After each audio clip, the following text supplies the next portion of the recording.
Today we are in the orchard of the Ludlow vineyard to look at the process of producing cider. To start with, let's look at the apples. Any apples can be used to make cider, and it is often a mixture of apples that is used to get the required flavour. The Ludlow vineyard uses their own Cox's, Bramleys and Dabinet and Michelin apples in their cider to achieve the correct balance of sweetness, tanning and acidity.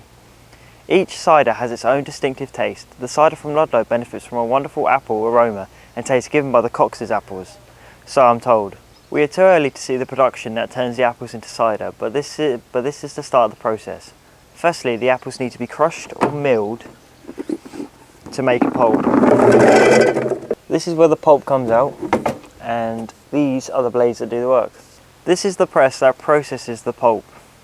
The pulp is put in, and the water pressure blows up the bladder.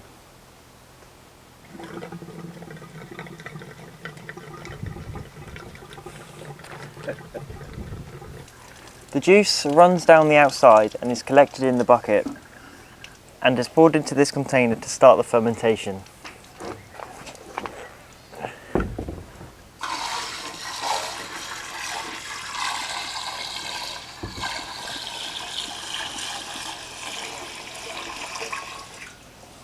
Most traditional cider is around 3 to 5% alcohol. This gives the cider the body and flavour that is enjoyed by many adults.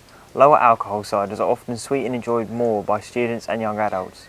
However, recently the growth of strong ciders has developed. These are often over 7% alcohol and some as strong as 9% alcohol. Producers and retailers are undergoing pressure from the government to reduce the strength of ciders as part of a government drive to curb alcohol abuse. But what is alcohol and why does it need to be treated with respect? I asked an expert, Francis, to explain.